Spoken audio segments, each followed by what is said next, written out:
Yeah, no question, Mike. I mean, their goal is to lead the league in pace, which is possessions per 48 minutes, and they came in first the first year of Brett Brown and fifth, I believe, last year. So they're doing that, but in so doing, they've also been last in the league in scoring and next to last in scoring. So, yeah, as much as they want to move the ball, and this is kind of where the conundrum is, as much as they want to have pace and move the ball and get possessions and get shots up, as we know, that's not really Jahlil Okafor's game. He's a half-court guy. Dump it down to him, let him go to work. So that's where Brett Brown's work is really cut out for him. How are they going to figure this out? I asked him flat out the other day, does this lead you to maybe want to go to a half-court game just a little bit more? And he said, absolutely not. We're going to teach Jahlil to run the floor.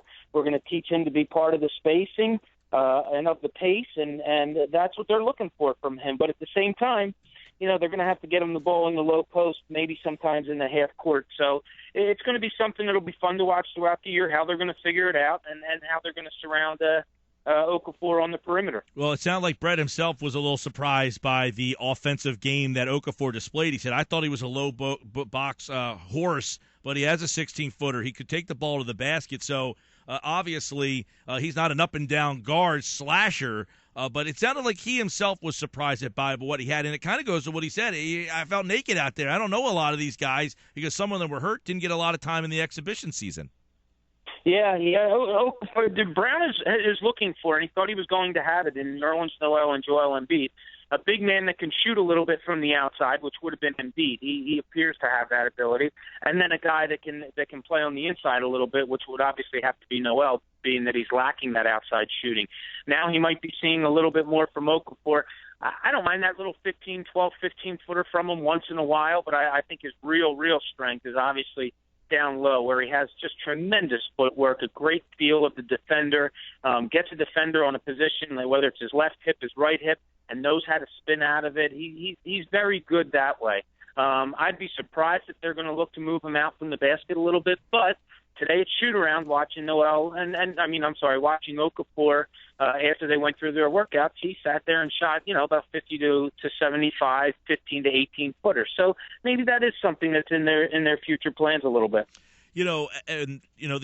One of the interesting things with him is they have been a tough team the last couple of years. They just didn't have the talent. It seems like finally, if they're close in a game at the end, that there's somebody at least they can look to. I know that as a young guy, you can't depend on them, but at least someone to look to. Key being if they're close at the end, which we have not seen an awful lot of. And you're right. It's just that they don't have NBA talent on that, on that roster. They play hard, and God bless them. These kids come in and they work their butts off every day, and I've never seen anything like it continue with such few results. I mean, it's just unbelievable. But they still are sorely lacking in NBA talent. Look who played, 27 minutes off the bench the other night, T.J. McConnell. I mean, it's so much fun to watch this kid. He plays his heart out. But to think that he's a 27-a-minute night backup point guard in the NBA, that's a real stretch. But that's just where they are, and that's where they've chosen to be. And like you said, the moving forward is looking at the progression not only of a Jahlil Okafor, but also of a Nerlens Noel, and then maybe Robert Covington. And tonight we might get our first look at Nick Stauskas. So, that's just where they are right now.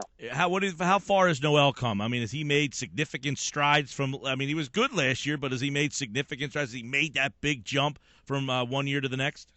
Yeah, I don't know about that big jump, because I assume people would think the big jump would be from 10 points and 8 rebounds to 14 and 10 or 16 and 12, something like that. I don't know. I tell you what, I'm impressed, and I think he's really going to benefit from playing with Jahlil Okafor. But I wrote this today.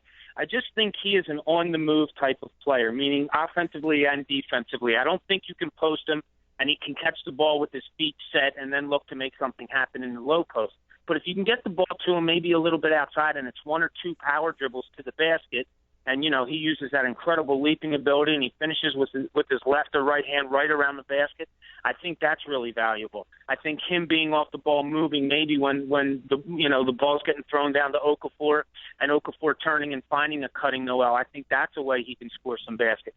And then of course out on the fast break. And then defensively, I just think he's going to have a monster year being off the ball, and watching it through the preseason and then the other night.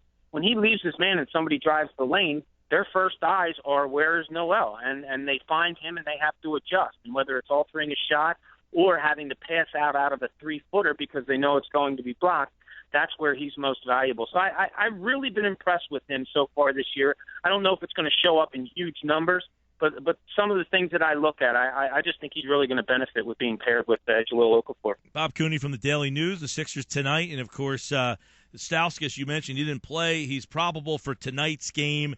He's kind of an interesting guy in all this, because if they found the guy that when Okafor gets doubled like he did a bunch the other night, that can hit consistency, that's really the first step in becoming a team.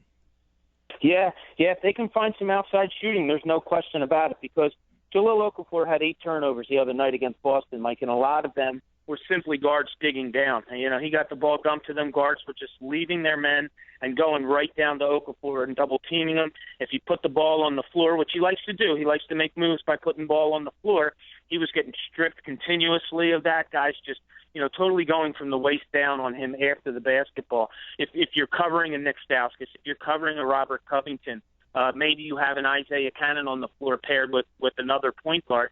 Now you have some shooters around, and guards have to respect that a little bit, and you can't leave your man defensively and go dig down on Jahlil Okafor as easily. So, yeah, it'll be interesting if they pair Nick Stauskas on the floor, particularly tonight, with Okafor, because Stauskas is on a minute restriction. I think I overheard somebody say maybe between 16 and 20 minutes.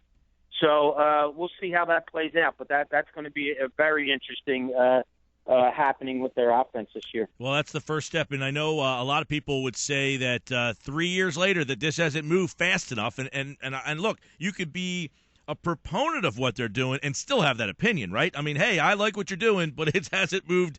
I don't know that they're as far along as people would hope by 3 years in the game here.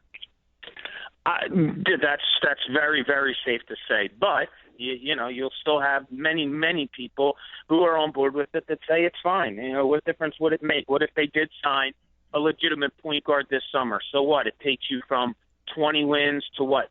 25, maybe 30, and then what? Now you're mired in that mediocrity that they were in the previous years before this regime took over, and then you're stuck right in the middle, not a playoff team, not a high draft pick.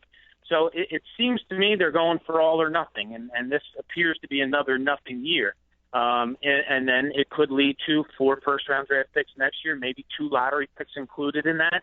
Obviously, still lots of money, but the NBA is catching up with them as far as money's concerned because of the new TV contract that'll kick in. But it'll be interesting. And, goals are obvious. You need to get a point guard. You need to get more depth, and you can go from there. So, I've said it before. I said it to you, Mike, before, that not many teams could overcome a Joel Embiid getting hurt and maybe being out, obviously being out for 2 years and maybe being out for longer, and this going on and on. Sam Hinkie did put himself in a position where you kind of can overcome that by being able to draft a Jahlil Okafor. So, the naysayers will say exactly what you said. It's taking too long, and the believers will say what I just said, that you got an Okafor when you lose an Embiid, and you wouldn't be able to do that unless you put yourself in that position. Well, you mentioned Okafor. What is the significance, if any? Is just a formality that his option was exercised along with Stauskas and Nerlens Noel? I mean, I guess that's showing that they're committed to him next year.